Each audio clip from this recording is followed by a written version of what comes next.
In the small Canadian town of Pontypool, Ontario, radio host Grant Mazzy is driving to work, pushing through snow and a blizzard. At the same time, he's talking on the phone with a colleague. Grant is very irritated and even threatens to fire the guy, then simply tosses the phone aside. But the colleague keeps calling, forcing Grant to pull over to find his gadget. Suddenly, an unfamiliar woman taps on his window, shouting some incoherent words.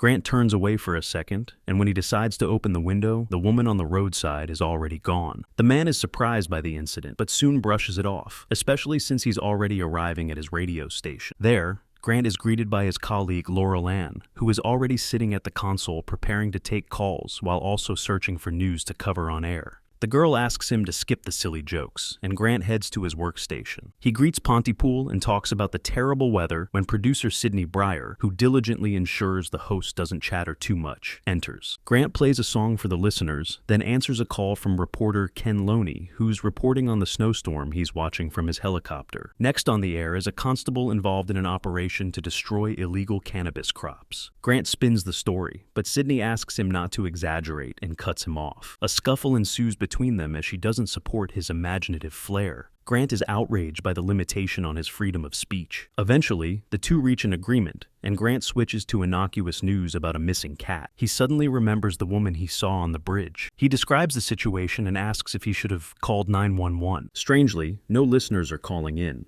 though they usually respond immediately to questions. Laurel Ann intercepts code 48, which signals a hostage situation. She tunes into the police frequency, but there's no confirmation. Sydney asks her not to inform Grant yet, as he is distracted by a man discussing urgent calls. Suddenly, the host begins talking about a couple of criminals who have taken hostages and are holed up in a truck. Sydney tries to steer the conversation, but it only gets worse. Grant starts talking about the end of the fishing season, when both the police and fishermen drink too much alcohol. Sydney, exasperated, listens to Grant while he merely laughs at the overly serious woman. The producer suddenly reveals a secret. Their journalist, Ken, who claims to be watching the weather from a helicopter, is actually sitting on a hill, but people like to think he's risking himself for them. Later, Sydney admits she spoke with the constable, and he seemed frightened. Then a call comes in from Ken, reporting possible unrest at Dr. Mendez's office. A large crowd has gathered, demanding the doctor be held accountable for negligence. Grant puts Ken on air, and he describes a scene of chaos and carnage,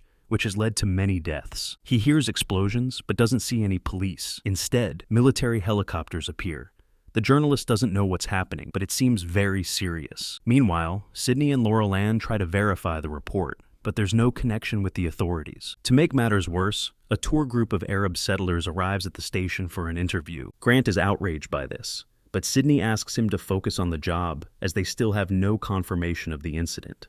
Grant is forced to listen to the guests singing. Suddenly, one of the girls begins saying that God is gone and everything will end soon. She seems to forget her words and starts speaking in unintelligible interjections, which alarms Grant. He is convinced something terrible is happening, but there's no news yet. At this point, a witness named Steve connects with them, but suddenly starts screaming and urging everyone to run. He is cut off. Grant starts elaborating on the topic, though Sydney tries to stop him, thinking they're being pranked as Ken still hasn't contacted them. Those who call in speak very quickly and incoherently. There are no official comments. Finally, they manage to reach the constable, who says the crowd broke into the doctor's office where an old woman was present. She later died from her injuries. Sydney is skeptical, but the constable recalls that the deceased kept talking about Hitler.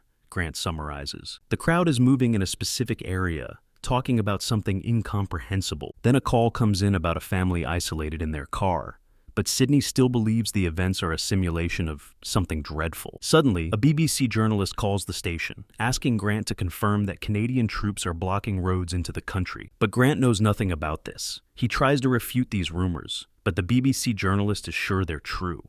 At last, Ken gets back in touch, insisting that something terrible is happening. He's hiding because he saw killings, and it seems people are turning into cannibals. Everyone is behaving like madmen. At that moment, he sees people being dragged out of cars and bitten. Suddenly, Ken sees a guy who entered his basement and collapsed nearby. He says something, and the journalist wants to approach him to hear the words. Grant begs the guy not to do it. Ken's call is interrupted by a broadcast in French. Laurel Ann translates it, but doesn't understand the meaning because they're talking about baby Babel. Grant addresses the listeners, asking them not to leave their homes and not to speak English. He even tells them not to translate his message. Pontypool is declared under quarantine.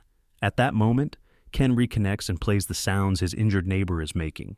They sound like a child's voice, an infant. Then Ken falls silent. Sydney is startled to hear the BBC journalist mention the missing cat. Confused, Grant wants to leave, but Sydney tries to calm him down.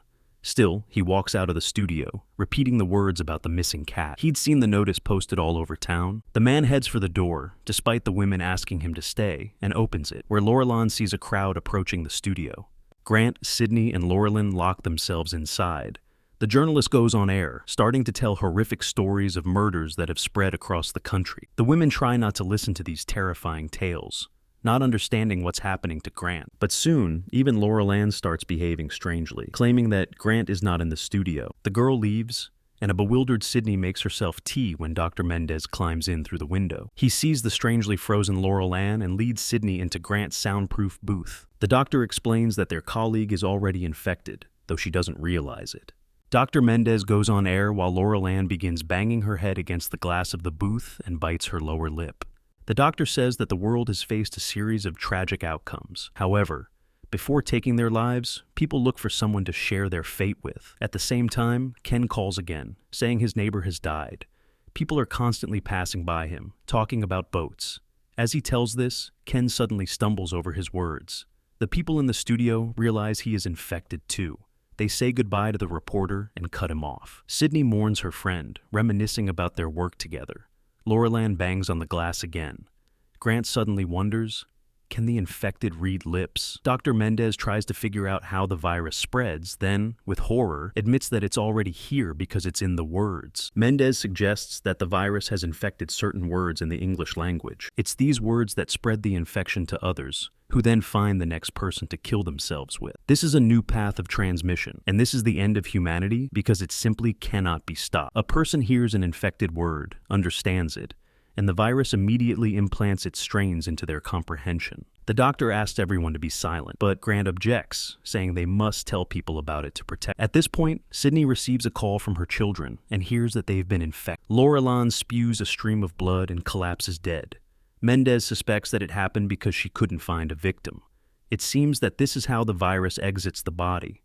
The group then hears noise outside and realizes a large crowd has gathered at the building. Soon the infected break in and try to get into the sound booth.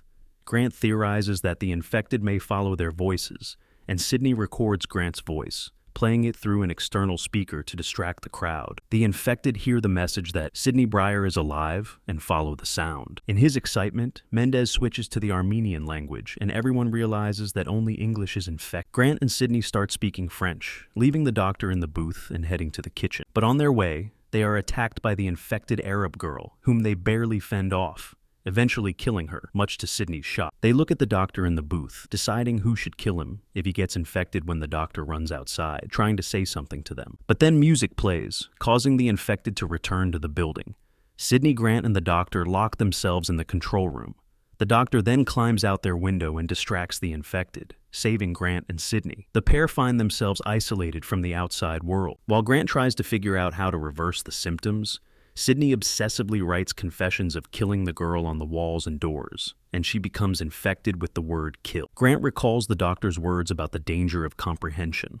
A person repeats an infected word, trying to understand it, and becomes infected themselves. He realizes that Sydney is infected by the word kill, and convinces her that the word now means kiss. He starts repeating it over and over, and gradually Sydney's symptoms disappear. The pair kiss in delight. Then, hoping to stop the virus, the journalists go on air, uttering a series of contradictory and confusing words to help their infected listeners. Grant explains the essence of his discovery, urging people to stop understanding what they're saying. The authorities immediately try to cut them off from the air, but the pair ignore their warnings and continue changing the meanings of words. Outside, the sounds of helicopters and gunfire can be heard. The military is killing the infected population. Grant yells, demanding they stop the killings, and suddenly everything goes quiet. The journalist says that tomorrow will bring a new day when they will do the same thing they always do.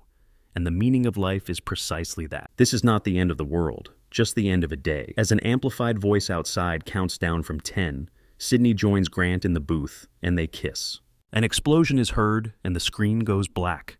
During the credits, news reports from around the world play. In the post-credits scene, Sydney and Grant survive the virus and continue speaking English.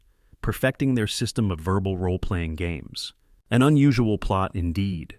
The viewer doesn't see the classic horror elements of societal collapse, chaos in the streets, or flesh-eating. But you can hear it since most of the film takes place in one room, with events unfolding over the radio. And strangely enough, that makes it all the more terrifying.